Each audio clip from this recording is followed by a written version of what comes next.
नमस्कार, स्वागत है एक बार फिर से आप सभी को मेरे नई वीडियो में। दोस्तों इस वीडियो में आपको हम बताने वाले हैं ट्रूमैन का लेवल स्विच के बारे में कि ट्रूमैन का जो लेवल स्विच होता है यानी कि जो आरएफ एडमिटेंस टाइप के जो लेवल स्विच आते हैं वो किस तरीके से काम करते हैं। इनका जो टाइप होता है, मॉडल नंबर होता है, यानी कि नेम प्लेट का डिस्क्रिप्शन आपको बताने वाले हैं, इनका वर्किंग प्रिंसिपल बताने वाले हैं, वायरिंग कनेक्शन और इनके जो इलेक्ट्रॉनिक्स कंपोनेंट लगे रहते हैं ऊपर के जो भी हमारे पार्ट्स होते हैं, जैसे इंडिकेशन, जो एलईडी बार जो होता है, प्रोसेस बार जो होता है, डीआईपी स्विच और जो भी यहाँ पे अलार्म के लिए दिया गया था उसके बारे में बताने वाले हैं। उसके बाद नेक्स्ट वीडियो में आपको बताएंगे इसका कैलिब्रेशन, किस तरीके से कैलिब्रेशन करते हैं, सिंगल पॉइंट कैलिब्रेशन क्या होता है, मिड पॉइंट कैलिब्रेशन क्या होता है और ट्रबल शूटिंग। तो इसका वीडियो को हम दो पार्ट में बनाएंगे दोस्तों। फर्स्ट वीडियो में आपको इसके डिस्क्रिप्शन बताएंगे, पूरा overview, working principle, wiring connection और इलेक्ट्रॉनिक्स यूनिट में जो हमारा इंटीग्रल यूनिट क्या होता है और रिमोट यूनिट क्या होता है। और नेक्स्ट पार्ट में इसका हम कैलिब्रेशन और ट्रबल शूटिंग के बारे में बताएंगे, क्योंकि वीडियो काफी लंबा हो जाएगा और कैलिब्रेशन का प्रोसेस जो होता है इसका काफी लंबा होता है और दो टाइप से इसके कैलिब्रेशन भी होता है, सिंगल पॉइंट कैलिब्रेशन और मिड पॉइंट कैलिब्रेशन। तो इसीलिए दो पार्ट में इसको वीडियो बनाएंगे। तो चलिए हम समझते हैं इसका ओवरव्यू इस लेवल स्विच का। तो दोस्तों जैसा कि आप पिक्चर में देख पा रहे होंगे, हमारे पास एक लेवल स्विच है, ट्रूमैन का level switch L S why U D, जैसा कि आप नेम प्लेट पे आप देख पा रहे होंगे LSY UD जो हमारे यहाँ पे लिखा हुआ है। तो LSY जो है दोस्तों ये एक सीरीज होता है। LSY ये यहाँ पे दर्शाता है कि अगर जैसे मान लीजिए चलिए अलग अलग कंपनी जो है अपना जो लेवल स्विच या फिर कोई भी इक्विपमेंट बनाता है तो उसका एक सीरीज बनाता है, एक सीरीज में कई सारे मॉडल बनाता है। तो ये एक LSY सीरीज है। LSY सीरीज से ये पता चलता है कि ये RF एडमिटेंस टाइप का लेवल स्विच है। अब RF एडमिटेंस टाइप का लेवल स्विच है तो ये LSY से पता चल जाता है। इसी तरीके से ट्रूमैन का अलग अलग सीरीज आते हैं, जैसे ये LSY होगा तो RF एडमिटेंस टाइप का होगा। इसी तरीके से LMC आता है यानी कि कैपेसिटेंस टाइप का, और LFB आता है, LSB आता है, LWS आता है, TLC आता है यानी कि इंडक्टिव टाइप के, वाइब्रेटिंग फोर्क टाइप के। तो अलग अलग टाइप के जो हमारे लेवल स्विच आते हैं उनका अलग अलग यहाँ पे सीरीज रहता है यानी कोड रहता है। तो ये देख पा रहे होंगे जैसा कि यहाँ पे लेवल स्विच का नेम प्लेट पे यहाँ पे लिखा हुआ है सबसे पहले LSY। तो LSY से ये पता चल जाता है कि ये जो है लेवल स्विच हमारा एडमिटेंस लेवल स्विच है। तब एडमिटेंस में ये RF एडमिटेंस टाइप का लेवल स्विच होता है, इसको लेवल लिमिट स्विच भी बोला जाता है। सीरियल नंबर के नीचे और ऑर्डर कोड के नीचे में यहाँ पे लिखा है ERUD L925। तो यहाँ पे ERUD जो लिखा है इससे मतलब ये चलता है दोस्तों कि ये जो लेवल स्विच हमारे होते हैं, ये लेवल स्विच हमारे दो तरह का यूज किया जाता है। एक तो होता है हमारा इंटीग्रल टाइप का। इंटीग्रल का मतलब होता है कि आपका लेवल कंट्रोल और लेवल कंट्रोलर और प्रोब दोनों इनबिल्ट रहेगा, एक ही में अटैच रहेगा। जैसे कि यहाँ पे देख पा रहे होंगे तो इसके अंदर कंट्रोलर भी रहेगा और यहाँ प्रोब भी रहेगा, तो इसको हम बोलते हैं इंटीग्रल। तो ये अगर इंटीग्रल रहेगा तो दोस्तों LSY UD में आपका लिखा रहेगा LSY UD और ब्रैकेट में या फिर आपके ऐसे नेम प्लेट पे ERUD रहेगा। यानी अगर इंटीग्रल रहेगा तो EIUD करके रहेगा, इलेक्ट्रॉनिक इंटीग्रल यूडी। और अगर तो रिमोट रहता है, रिमोट का मतलब कि आपका इलेक्ट्रॉनिक्स पार्ट अलग रहता है और प्रोब जो रहेगा वो अलग रहेगा, तो उस कंडीशन में आपका ERUD लिखा रहेगा। जैसे कि आपको देखें नेम प्लेट पे लिखा है ERUD, तो इससे ये पता चल जाता है ये जो आपका लेवल स्विच होगा इसका रिमोट लोकेशन पे कंट्रोलर लगा होगा और प्रोब जो लगा होगा वो प्रोसेसिंग एरिया में लगा होगा। यानी कि सेंसर अलग रहेगा और कंट्रोलर इसका अलग रहेगा। तो इसके यही इसी से यही पता चल जाता है आपका जो नेम प्लेट पे अगर ERUD लिखा है तो यानी कि रिमोट लोकेशन आपका कंट्रोलर लगा हुआ है। अगर EIUD लिखा है तो इलेक्ट्रॉनिक इंटीग्रल, इससे पता चल जाएगा कि सेंसिंग प्रोब और कंट्रोलर इंटीग्रल है, एक ही यूनिट में दोनों लगा हुआ है। तो ये इसका नेम प्लेट हो गया। इसके बाद इसमें दोस्तों ये जो लेवल स्विच है आपका यूनिवर्सल लेवल स्विच है, यूनिवर्सल पावर लेवल स्विच है। यानी कि आप इसमें AC सप्लाई और DC सप्लाई दोनों यूज कर सकते हैं, यानी कि दोनों में से कोई भी आप सप्लाई देकर इसको काम करा सकते हैं। तो चलिए इसका वर्किंग प्रिंसिपल पहले समझते हैं, उसके बारे में इसका वायरिंग डायग्राम समझेंगे, वायरिंग कनेक्शन समझेंगे और भी जो पार्ट्स है उसको समझेंगे। तो सबसे पहले इसकी बात करते हैं वर्किंग प्रिंसिपल के बारे में। तो जैसा कि दोस्तों इसका नाम से भी पता चल जा रहा है, यहाँ पे देख सकते हैं कि RF admittance type level switch. तो भैया RF admittance type level switch होता क्या है, अभी किस प्रिंसिपल पे काम करता है। तो ये एक्चुअली दोस्तों RF एडमिटेंस टाइप का जो लेवल स्विच होता है ये कैपेसिटेंस टाइप का लेवल स्विच का ही अपग्रेडेड वर्जन होता है। जैसे पहले RF कैपेसिटेंस या फिर कैपेसिटेंस टाइप का लेवल स्विच आता था जिनके बीच में हमारे कैपेसिटेंस होता था और वो कैपेसिटेंस जब चेंज होता था मेजरिंग प्रोसेस मटेरियल के पास आने से, जब उसका कैपेसिटेंस चेंज होता था तो जो डिटेक्टर सर्किट होता था वो कैपेसिटेंस को डिटेक्ट कर लेता था और आउटपुट जनरेट करता था। तो सेम उसी तरीके से आरएफ एडमिटेंस टाइप का भी लेवल स्विच काम करता है। आरएफ का मतलब होता है रेडियो फ्रीक्वेंसी। तो रेडियो फ्रीक्वेंसी एक हाई फ्रीक्वेंसी का सिग्नल होता है, हाई फ्रीक्वेंसी होता है। तो वही हाई फ्रीक्वेंसी का ही यूज किया जाता है इस लेवल कंट्रोलर में, और उस हाई फ्रीक्वेंसी का यूज करके लेवल को डिटेक्ट किया जाता है। तो अगर आपसे पूछा जाता है कि आरएफ एडमिटेंस टाइप का लेवल स्विच जो होता है उसका वर्किंग प्रिंसिपल क्या होता है, तो इसका शॉर्टकट में आंसर होगा कि जो आरएफ एडमिटेंस टाइप का लेवल स्विच होता है वो based on principle of electrical admittance, यानी कि इलेक्ट्रिकल एडमिटेंस के प्रिंसिपल पे वो आधारित होता है। अब इलेक्ट्रिकल एडमिटेंस क्या होता है कि इसमें एक एडमिटेंस का मतलब होता है कि कंडक्टेंस, एक तरीके से एडमिटेंस ये शो कराता है कि कितना फास्ट किसी सर्किट में करंट फ्लो होगा, उसी को बोलते हैं एडमिटेंस। तो इलेक्ट्रिकल एडमिटेंस के प्रिंसिपल पे हमारा काम करता है। और रेडियो फ्रीक्वेंसी कैपेसिटर टेक्नोलॉजी का इसमें यूज किया जाता है, यानी कि रेडियो फ्रीक्वेंसी और कैपेसिटर टेक्नोलॉजी इनमें यूज करके और आरएफ एडमिटेंस लेवल स्विच इसमें बनाया जाता है। तो ये इसका वर्किंग प्रिंसिपल हो गया। अब आगे इसमें समझते हैं इसके वायरिंग कनेक्शन और एक एक पार्ट्स के बारे में इसको समझ लेते हैं। तो यहाँ पे दोस्तों आप देखेंगे कि ये एक हमारा इलेक्ट्रॉनिक्स यूनिट है, और इलेक्ट्रॉनिक्स यूनिट में हमने यहाँ पे आपको सारी चीजें जो दिखा रहे हैं इसके बारे में आपको बताने वाले हैं। तो सबसे पहले हम समझेंगे, यहाँ पे देखिए ऊपर सबसे पहले यहाँ पे लिखा हुआ है LSYUD, इसका मॉडल नंबर और इसका सीरीज लिखा हुआ है। इसके बाद यहाँ पे अलग अलग यहाँ पे देखिए कंट्रोल एंड इंडिकेटर का ABCD करके यहाँ पे पूरा दर्शाया गया है। उसके बाद कनेक्शन टर्मिनल यहाँ पे दिए गए हैं। तो अलग अलग सबका हम काम बताते जाते हैं। तो देखिए यहाँ पे सबसे पहले दो हमारे केबल इंटरेस्ट दिए गए रहते हैं, एक पावर केबल के लिए, एक फीडबैक केबल के लिए। आप एक में से पावर केबल कनेक्ट करेंगे, लाइन, न्यूट्रल और अर्थ का तीन आपसे 1 2 3 टर्मिनल जो रहता है पावर के केबल कनेक्शन करने के लिए रहता है। और जो सेकेंड वाला केबल इंटरेंस रहता है ये आपका फीडबैक का केबल कनेक्ट करने के लिए रहता है। 4 5 6 7 8 9 यहाँ से आप केबल कनेक्ट करके आउटपुट ले सकते हैं।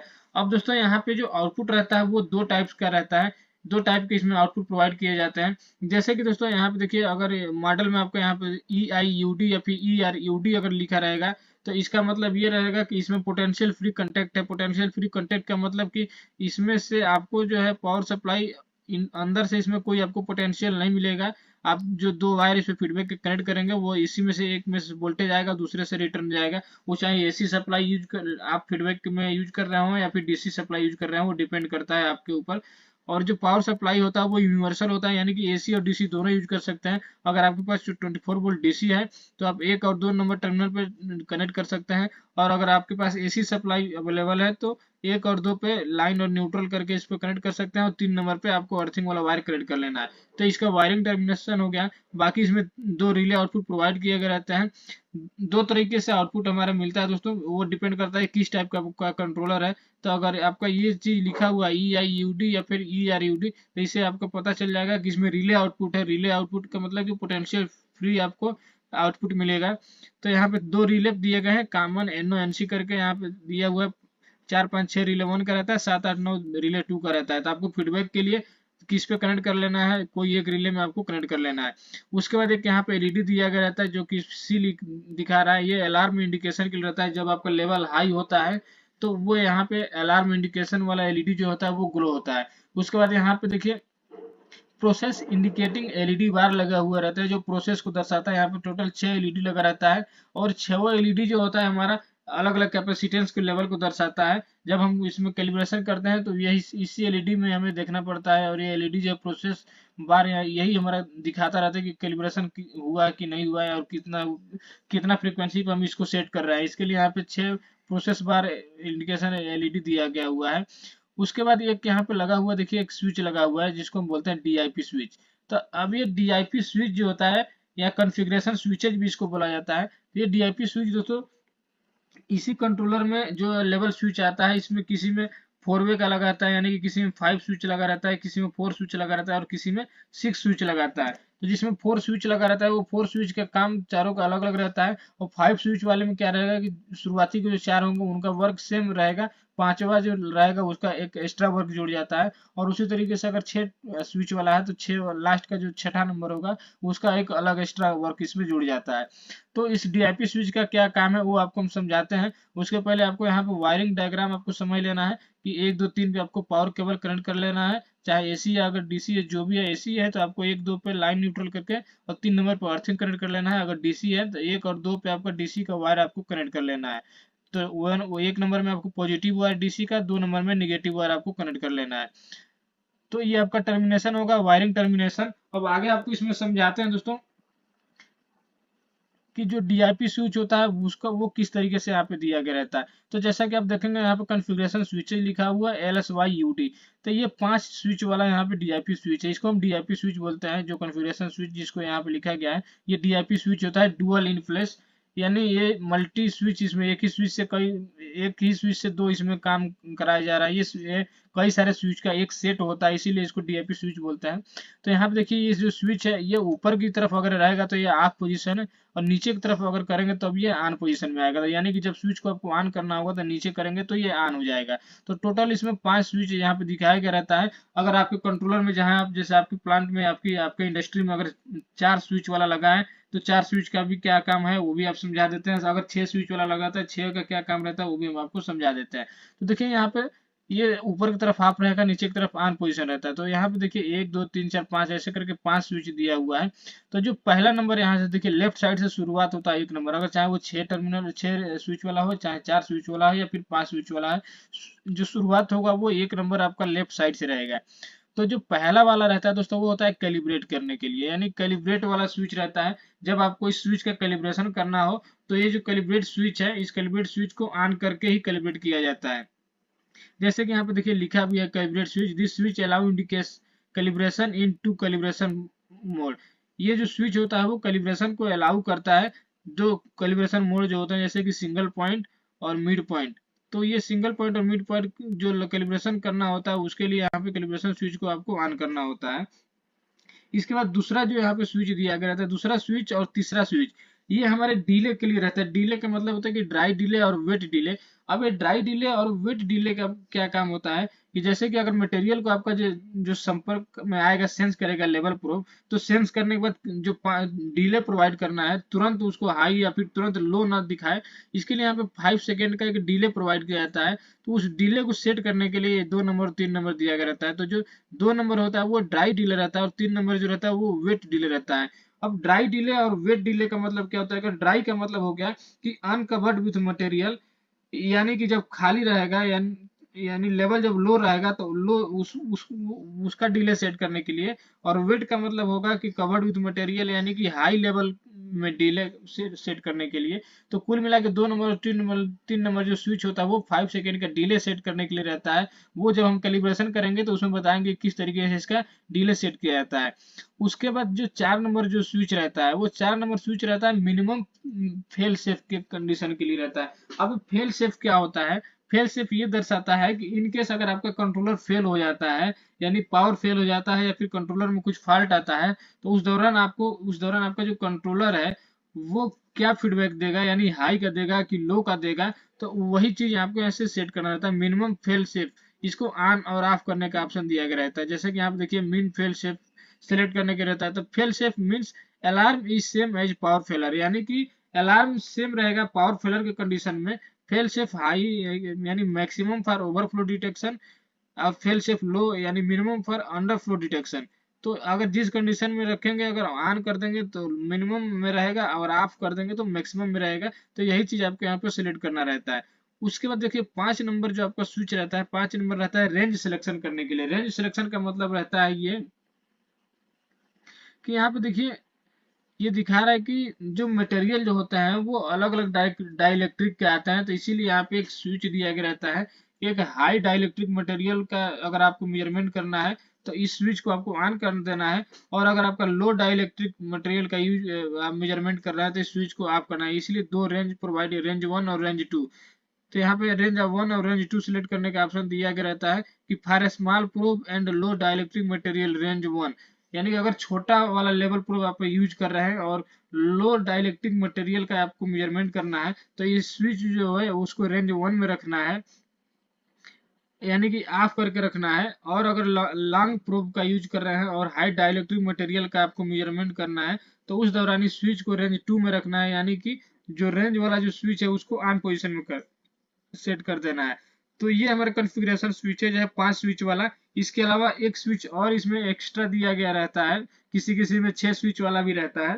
वो 6 नंबर जो स्विच होता है, 6 स्विच वाला रहता है, ऑटो कैलिब्रेशन के लिए रहता है। उसको जब अगर आप ऑन करते हैं तो ऑटो कैलिब्रेशन स्टार्ट हो जाता है और अपने आप कैलिब्रेशन कर लेता है। तो इसके लिए एक ऑटो कैलिब्रेशन प्रोवाइड करने के लिए लास्ट में एक और स्विच यहाँ पे दिया गया रहता है। तो अगर जब 6 वे का अगर डीआईपी लगा हुआ है तो 6 नंबर जो रहता है वो ऑटो कैलिब्रेशन के लिए रहता है।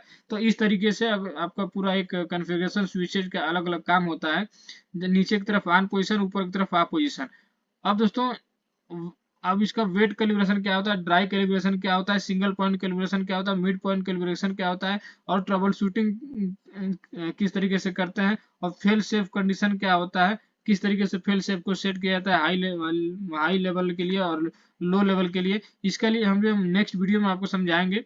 बाकी यहाँ पे नीचे आप देख सकते हैं इलेक्ट्रिकल कनेक्शन एसी और इलेक्ट्रिकल कनेक्शन डीसी का यहाँ पे शो कराया गया है। अगर आप एसी पावर सप्लाई यूज करते हैं तो 1 नंबर और 2 नंबर में आपको लाइव या फिर लाइन और न्यूट्रल करके कनेक्ट कर देना है। अगर आप डीसी सप्लाई यूज कर रहे हैं तो 1 नंबर में आपका डीसी का पॉजिटिव वायर और 2 नंबर में डीसी सप्लाई का नेगेटिव वायर आपको कनेक्ट कर देना है। 15 से 80 वोल्ट के बीच में डीसी सप्लाई कुछ भी आप इसमें यूज कर सकते हैं, यानी 15 वोल्ट भी यूज कर सकते हैं, 24 वोल्ट भी यूज कर सकते हैं, और उससे ज्यादा का भी अगर डीसी सप्लाई है तो यूज कर सकते हैं। उसके बाद यहाँ पे देखिए आउटपुट कंटेक्ट 1 और आउटपुट कंटेक्ट 2 दिया गया, यानी ये रिले आउटपुट है। 4 5 6 पे रिले 1 है, 7 और 9 पे रिले 2 है। तो यहाँ पे अगर आपको फीडबैक वाला वायर कनेक्ट करना है तो किसी भी एक रिले पे आप इसको कनेक्ट कर सकते हैं।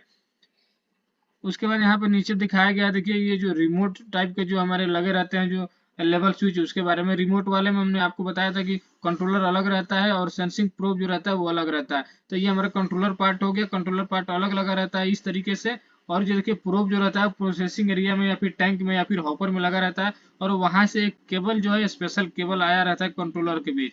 तो अब दोस्तों जो ये जो लेवल प्रोब और कंट्रोलर के बीच में जो केबल आया रहता है, एक स्पेशल एडमिटेंस केबल जो लगा रहता है वो होता है कोएक्सियल टाइप केबल। तो अगर आपसे कभी पूछा जाता है इनके दोनों के बीच में कौन सा केबल यूज किया जाता है, तो दोस्तों ये स्पेशल टाइप का एक केबल होता है जिसको हम कोएक्सियल केबल बोलते हैं। और इसी कोएक्सियल केबल से यहाँ पे जो एडमिटेंस जनरेट किया जाता है कंट्रोलर के द्वारा, तो उस एडमिटेंस को या फिर हाई फ्रीक्वेंसी को फीड किया जाता है इस प्रोब पे। तो यहाँ पे प्रोब पे भी एक ऊपर बस 3 टर्मिनल दिए रहते हैं जिसमें हमारे बस जो कोएक्सियल केबल है इनके वायर को यहाँ पे कनेक्ट किया गया रहता है। तो ये रिमोट टाइप का, या फिर देखिए यहाँ पे जो मॉडल नंबर लिखा हुआ है ERUT, यानी कि इलेक्ट्रॉनिक रिमोट। तो इलेक्ट्रॉनिक रिमोट वाले में इस तरीके से रहेगा, कंट्रोलर अलग रहेगा और जो लेवल स्विच रहेगा वो अलग रहता है। तो दोस्तों नेक्स्ट वीडियो में आपको इसका हम समझाएंगे कि इसका कैलिब्रेशन किस तरीके से करते हैं, जो कॉन्फ़िगरेशन स्विचेज रहता है उसको किस तरीके से एडजस्ट करके हम डिले किस तरीके से सेट करते हैं, हाई लेवल के लिए लो लेवल के लिए डिले 5 सेकंड का डिले किस तरीके से सेट करते हैं, कैलिब्रेशन किस तरीके से किया जाता है, दोनों टाइप के जो कैलिब्रेशन है, और ट्रबल शूटिंग किस तरीके से करते हैं, यानी कि क्या प्रॉब्लम आता है तो उसका क्या रीजन हो सकता है और क्या उसका सोल्यूशन होगा, इसको भी हम समझाएंगे। तो दोस्तों अगर ये वीडियो अच्छा लगा तो वीडियो को लाइक कीजिएगा, और मेरे चैनल पर नए हो तो चैनल को सब्सक्राइब कीजिएगा। और इस लेवल स्विच से रिलेटेड अगर आपका कोई क्यूरी हो तो आप हमें कमेंट करके जरूर पूछ सकते हैं, हम आपको जरूर उत्तर देंगे। तो चलिए मिलेंगे इसका और नेक्स्ट पार्ट में। और दोस्तों इसका अगला पार्ट भी आप जरूर देखिएगा ताकि आपको एकदम अच्छे से समझ में आए कि इसका कैलिब्रेशन किस तरीके से किया जाता है